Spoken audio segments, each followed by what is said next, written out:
जय माता दी दोस्तों, आप सभी को द्वितीय नवरात्रि की हार्दिक शुभकामनाएं। नवरात्रि के दूसरे दिन माँ नव दुर्गा के दूसरे स्वरूप माँ ब्रह्मचारिणी की आराधना की जाती है। आइए जानते हैं माँ के विषय में। ब्रह्मचारिणी अर्थात तप की चारिणी, यानी तप का आचरण करने वाली देवी का यह रूप पूर्ण ज्योतिर्मय और अत्यंत भव्य है। माँ के दाएं हाथ में जप की माला है और बाएं हाथ में कमंडल धारण किए है। नव दुर्गा के दूसरे स्वरूप माँ ब्रह्मचारिणी की पूजा करने से ज्ञान और वैराग्य की प्राप्ति होती है। माँ ब्रह्मचारिणी की कथा जीवन के कठिन क्षणों में भक्तों को बल देती है। आइए सुनते हैं माँ ब्रह्मचारिणी की कथा। पूर्व जन्म में इस देवी ने हिमालय के घर पुत्री रूप में जन्म लिया था और नारद जी के उपदेश से भगवान शंकर को पति रूप में प्राप्त करने के लिए घोर तपस्या की थी।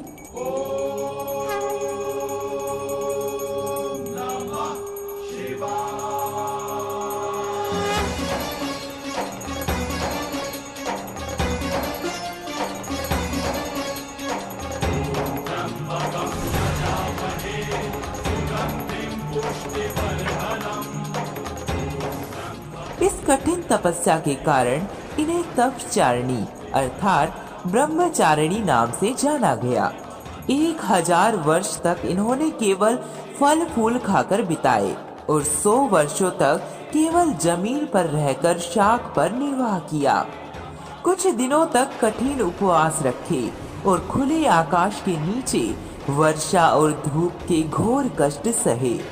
3000 वर्षों तक टूटे हुए बिल्व पत्र खाए और भगवान शंकर की आराधना करती रही। इसके बाद तो उन्होंने सूखे बिल्व पत्र खाना छोड़ दिए। कई हजार वर्षों तक निर्जल और निराहार रहकर तपस्या करती रही। पत्तों को खाना छोड़ देने के कारण ही इनका नाम अपर्णा पड़ गया। कठिन तपस्या के कारण देवी का शरीर एकदम क्षीण हो गया। देवता, ऋषि, सिद्धगण, मुनि सभी ने ब्रह्मचारिणी की तपस्या को अभूतपूर्व पुण्य कृत्य बताया, सराहना की और कहा, हे देवी, आज तक किसी ने इस तरह की कठोर तपस्या नहीं की। यह आपसे ही संभव थी। आपकी मनोकामना परिपूर्ण होगी और भगवान चंद्रमौली शिव जी आपको पति रूप में प्राप्त होंगे। अब आप तपस्या छोड़कर घर लौट जाओ। जल्द ही आपके पिता आपको लेने आ रहे हैं। लेकिन माँ ने तब तक तप समाप्त नहीं किया जब तक स्वयं शिवजी ने उन्हें साक्षात दर्शन न दिए। उनसे आशीर्वाद मिलने के उपरांत ही माँ ने अपने घर की ओर प्रस्थान किया। माँ की कथा का सार यह है कि जीवन के कठिन संघर्षों में भी मन विचलित नहीं होना चाहिए। माँ ब्रह्मचारिणी देवी की कृपा से सर्व सिद्धि प्राप्त होती है।